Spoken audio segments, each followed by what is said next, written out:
Joe Biden کافی عرصے سے یہ دعویٰ کرتے آ رہے ہیں کہ وہ آئندہ سال نومبر میں ہونے والے صدارتی انتخابات میں صدر ڈونلڈ ٹرمپ کا مقابلہ کرنے کے لیے سب سے مضبوط امیدوار ہیں۔ میں جانتا ہوں کہ میرے چند اچھے اور نفیس مخالف امیدواروں نے مجھ پر تنقید کرتے ہوئے کہا ہے کہ میں ملک کو متحد کرنے کے بارے میں بات کرتے ہوئے سادہ لوہی کا مظاہرہ کر رہا ہوں۔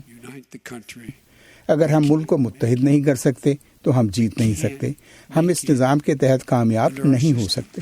بائیڈن قومی سطح پر ہونے والے عوامی جائزوں میں سب سے آگے دکھائی دیتے ہیں، تاہم ان کا ریاست آئیووا اور نیو ہیمپشائر میں ہونے والی ابتدائی ووٹنگ میں سینیٹر الزبتھ وارن جیسے حریفوں سے سخت مقابلہ ہو سکتا ہے۔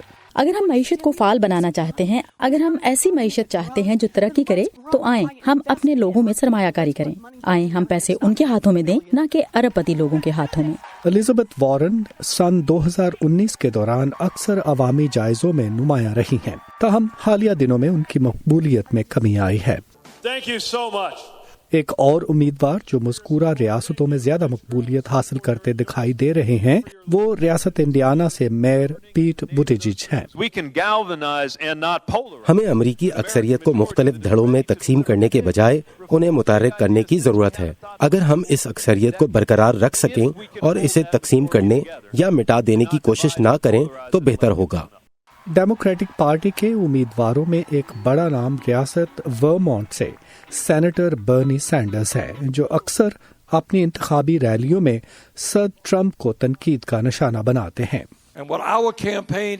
ہماری مہم اس کے بالکل برعکس ہے جو صدر ٹرمپ کرنے کی کوشش کر رہے ہیں۔ وہ ہمیں تقسیم کرنے کی کوشش کر رہے ہیں اور ہم لوگوں کو متحد کرنے کی کوشش میں ہیں، جو تمام امریکیوں کے لیے مناسب ہے۔ ڈیموکریٹک پارٹی کے لیے ایک متفقہ امیدوار منتخب کرنا آسان نہیں ہوگا۔